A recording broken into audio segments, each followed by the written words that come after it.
From Boise, Idaho, it's the Rapid City Rush and the Idaho Steelheads. Game one of a 3-game week, Wednesday, Friday, Saturday. First of 5 consecutive games for the Rush and the Steelheads over the next 2 weeks. Scott Burt joining us, Rush head coach and GM. You're sitting down for this one because you had a pretty intense skate out there. How'd that go? Yeah, coach has got to get in shape too, so it was a little bit of a bagger. So yeah, I got to sit down on this one. Was it a lot like the Y every day when you're at home, or not so much? No. Well, walking on the treadmill is a little bit different than doing a Sweet 16. A Sweet 16, so the stuff you put your flyers through, you did it yourself? Yeah, we tend to do it. The staff does it with the players during the beginning of training camp, and then I decided I needed to get myself in shape, so I needed to do one on my own.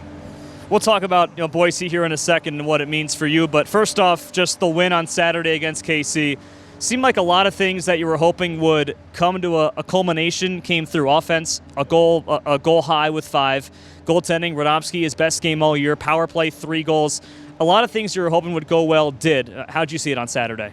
Well, first and foremost, we brought the energy, right? We built off the crowd. The crowd was amazing. Obviously, Garrett Klotz getting everyone riled up and going is really good. But I've kind of mentioned this as we've been going. We were trending.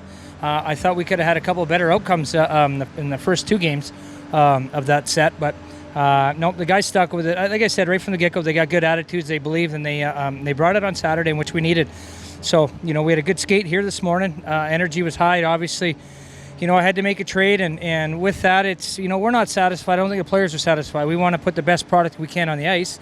But unfortunate, sometimes you got to give to get, and the player that we gave, obviously, Mason, is a unbelievable kid, unbelievable trooper, and it's this is going to be a little refreshing start for him. And then obviously we picked up a player in Patrick Bashkov who is the same kind of deal. Maybe got off to a little bit of a rough start. He's had some tendency of scoring goals, putting pucks in net. We haven't had that in a while, so it needed to be done, and we're excited. I thought the guys this morning had some good energy, and it's a good feeling in here for sure. Yeah, Patrick Bykov, who's going to wear number 8 tonight, got him from Cincy on Monday.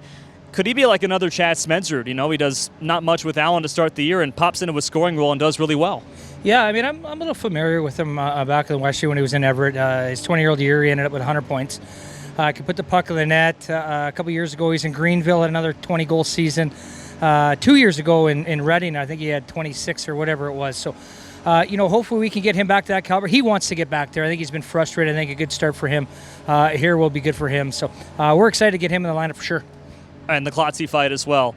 What does that do for a team that's starved for a win, 5,000 people in the building? What does something like that and the heavyweight tendency of it, he knocks out Amesbury in 15 seconds. What does that do for your team and the crowd? Well, if you looked at our bench, I think everyone was jump up and down because they've never seen it. I think a couple guys have been, oh my God, this is crazy. But that's Klotzy. Klotzy's done that for 700 pro games he's played, and he's done the American League, and he's known for that, right? So, he's not going to back down or shy away from anything, and that was much needed for our group. Got the crowd going as well, so no, it was good all around. I'd imagine the Europeans like Yoni have never seen that before, right?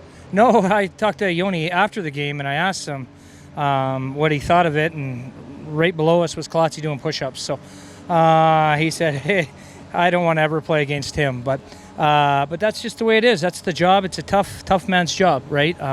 But for a guy like Yoni, he saw that and had wide open eyes, and it got the guys going. So we'll look to build off that momentum from last Saturday. I'm sure that made you happy in a way because you come from that era where the tough stuff, the rough stuff, the fights are a nightly thing. Yeah, it was.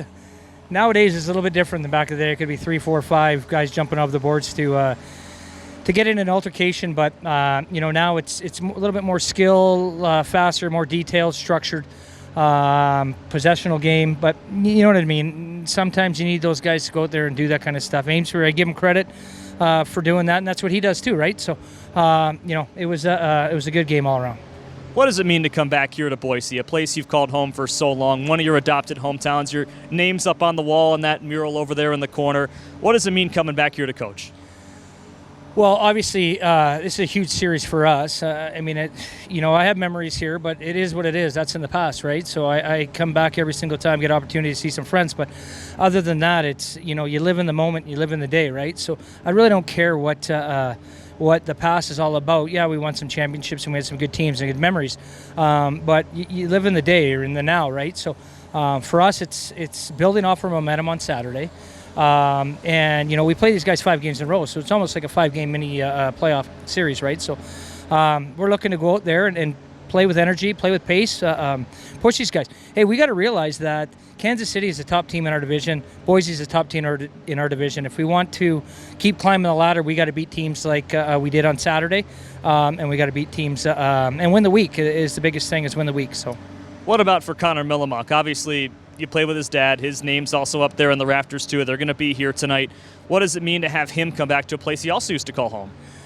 Well, yeah, I think first and foremost for Connors, he played here last year, so he's a part of our group now, and a contract of the Calgary Wranglers, so he knows what's at stake. He's a big boy. His dad's a pro, right? So he knows he's coming back. He's not worried about what's in the stands or what's next door. He's worried about in the moment and playing for this group. He's been playing very good hockey as of late, so we're excited. We're excited for him. He's going to feed off the energy of just being home. You have to win more, obviously, in Boise. That was a bit of a tough stretch last year. To do that 5-game series, what do you want in the first period today?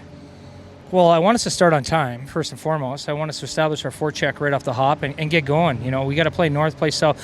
When you play south, you're playing back. And this is a good team that has won before.